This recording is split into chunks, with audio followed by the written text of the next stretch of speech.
Graça e paz em nome de Jesus. Estamos estudando a carta de Paulo aos Romanos. Hoje, capítulo 8. Este capítulo começa com uma grande afirmação. Agora, pois, já nenhuma condenação há para os que estão em Cristo Jesus. Este agora, pois, significa tendo em vista o que foi falado. E o que é que foi falado? Que ninguém alcança o favor de Deus, salvação, guardando a lei dos mandamentos, até porque a lei não foi dada com este propósito. Pelo contrário, só se alcança a graça de Deus crendo em Jesus Cristo. Neste capítulo, o apóstolo vai ensinar que, embora estejamos livres do poder do pecado, contudo, ele ainda opera em nossa carne. Mas já estamos livres da condenação. Nada mais pesa contra nós diante de Deus. Temos paz com Deus por meio de Cristo e quando morrermos, seguramente vamos para o céu. Para se apropriar desta gloriosa esperança, a pessoa precisa crer de fato em Cristo como seu Salvador pessoal.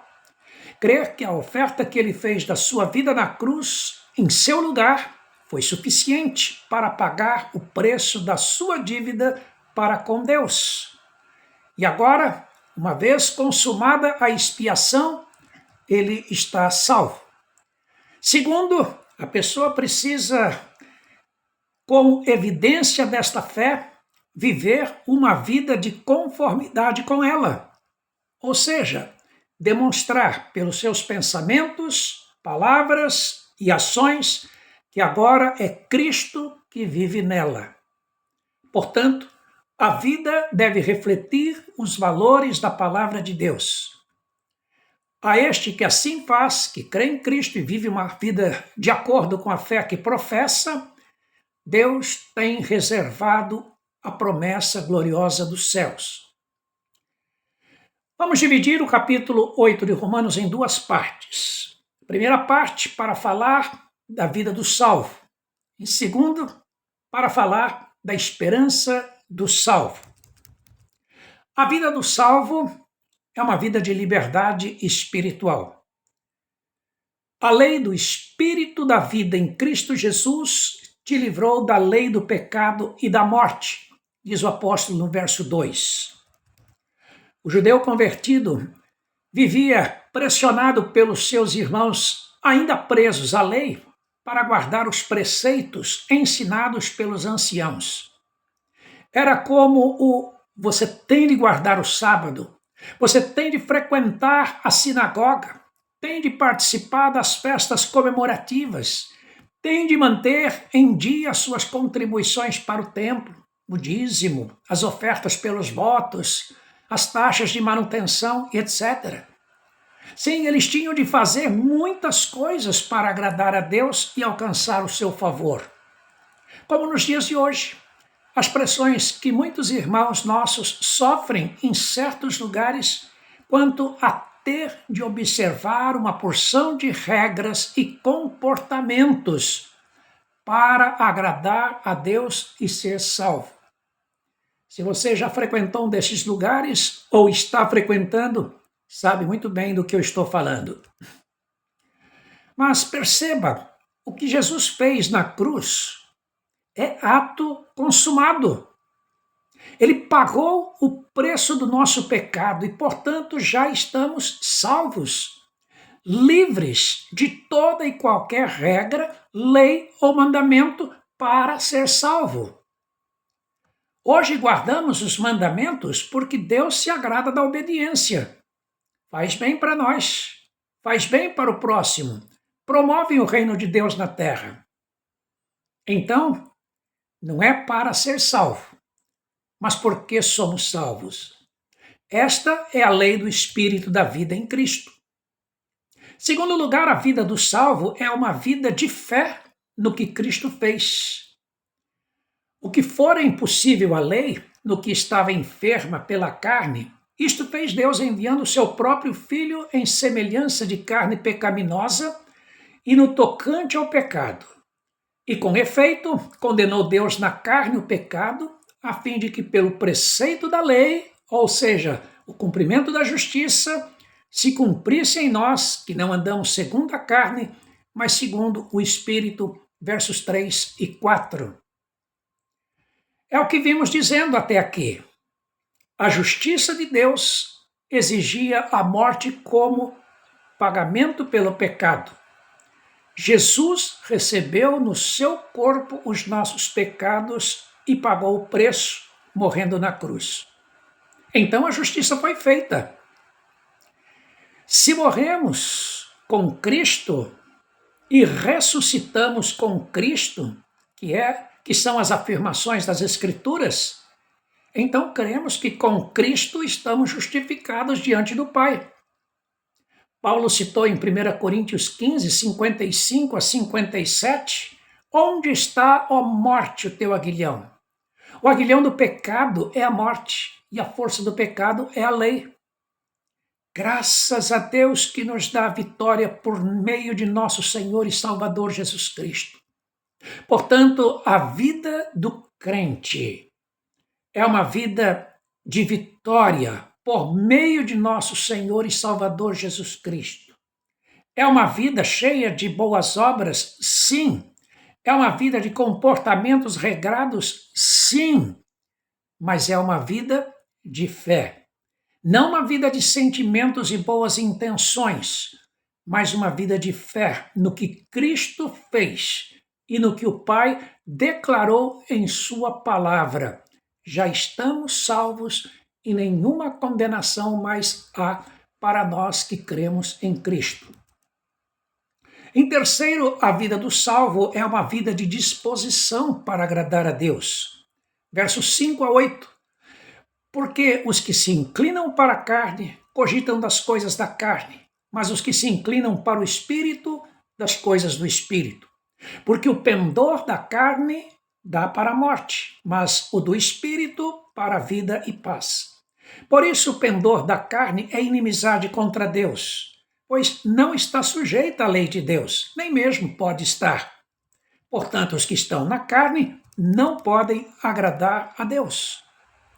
A palavra pendor significa peso ajustado para manter o equilíbrio. Indica a massa apurada, se está no nível certo ou se está pendendo para um dos lados. Paulo vê o pendor espiritual sempre inclinando para um lado. Se a massa apurada no prato do coração é pecado, então o pendor está sendo inclinado para a satisfação da carne, dos desejos pecaminosos.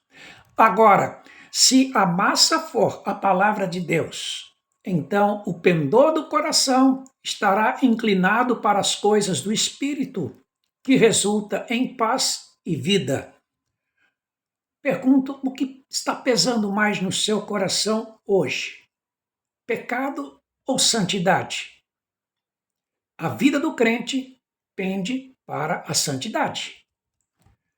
O apóstolo Paulo confiava que seus irmãos já tinham recebido a Cristo como Salvador e Senhor de suas vidas. Já eram crentes, já estavam perdoados e justificados pelo sangue de Cristo.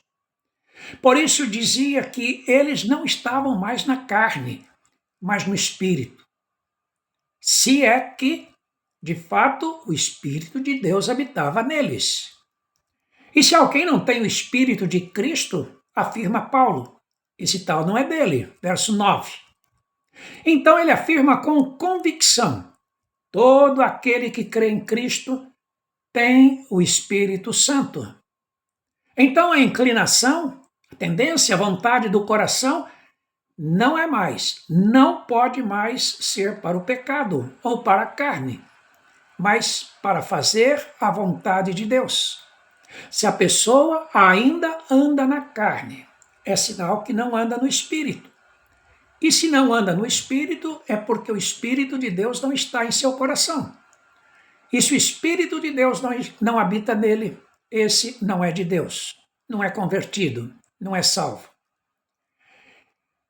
É isso que o crente precisa entender. Se morreu com Cristo na cruz, O que habita dentro do seu coração agora é o Espírito Santo. O Espírito daquele que ressuscitou a Jesus dentre os mortos. Esse mesmo que ressuscitou a Cristo Jesus dentre os mortos é quem nos vivificará na hora da tentação, por meio do seu Espírito que em nós habita. Versos 10 e 11. O apóstolo tira duas conclusões nessa primeira parte do capítulo 8. Primeiro, não somos mais constrangidos a viver segundo a carne. Na cruz, Jesus rompeu as algemas do pecado que nos prendiam. O apóstolo nos lembra: quem vive segundo a carne caminha para a morte. Mas, graças a Deus, estamos livres do automático de pecar. Todavia, temos uma outra dívida a pagar com Deus, que é a mortificação pelo Espírito dos feitos do corpo, a fim de vivermos para Deus. Versos 12 e 13. O que significa isto? Mortificação dos pecados ou mortificação da nossa carne. Se antes não tínhamos força nem credibilidade para lutar e romper com as algemas do pecado, se estávamos totalmente contaminados por ele, e se Cristo rompeu por nós, agora temos o Espírito Santo habitando no nosso coração. E uma das funções do Espírito é nos ajudar a mortificar o pecado na nossa carne. O que faz o Espírito Santo para nos ajudar? Como mortificar os pecados da carne? Ele nos dá poder, nos dá graça, recursos e estratégias.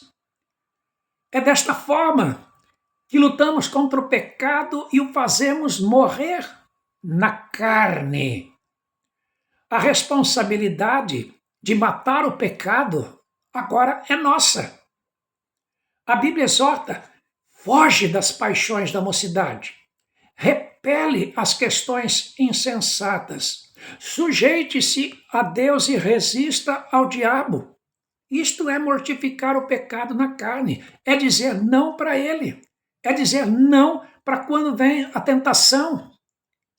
Mortificar o pecado, que é a ação também ordenada em Colossenses 3,5, é tornar nula a sua ação, é vencer a tentação, é não deixar que a sugestão do inimigo se transforme em sedução e ela conceba, dando a luz ao pecado em nossa carne mortal, conforme ensina também Tiago, capítulo 1, versos 14 e 15. A segunda conclusão de Paulo é que agora somos guiados pelo Espírito Santo. Verso 14: pois todos os que são guiados pelo Espírito de Deus são filhos de Deus. Ser guiado é ser conduzido de perto, pelas mãos. O Espírito está conosco para indicar como ter uma vida de obediência e santidade, como ter uma vida de vitória sobre a tentação e o pecado. Note bem, não recebemos o espírito de escravidão para vivermos outra vez atemorizados, com medo de receber a justa e santa punição de Deus, mas recebemos o espírito de adoção, pelo qual clamamos: Abba, Pai. Verso 15. Agora é Deus Pai nos tratando como filhos. O Pai nos abraça, consola, encoraja, aponta o caminho e nos corrige quando erramos. Então podemos confiar nele. Não mais ele nos condena pelos nossos erros, mas ele instrui na justiça e no temor do Senhor. Somos filhos de Deus. E como sabemos que somos filhos? Pelo Espírito Santo que testifica com nosso espírito. Somos filhos e também herdeiros, herdeiros de Deus e co-herdeiros com Cristo. Se com ele sofremos, também com ele seremos glorificados. Versos 16 e 17. Aqui, o apóstolo Paulo encerra a primeira parte do capítulo, e, ao mesmo tempo, nos introduz a segunda parte, que vai falar da esperança eterna, uma vez que fomos feitos herança de Deus e co-herdeiros com Cristo dos bens futuros. Fique conosco para o próximo estudo.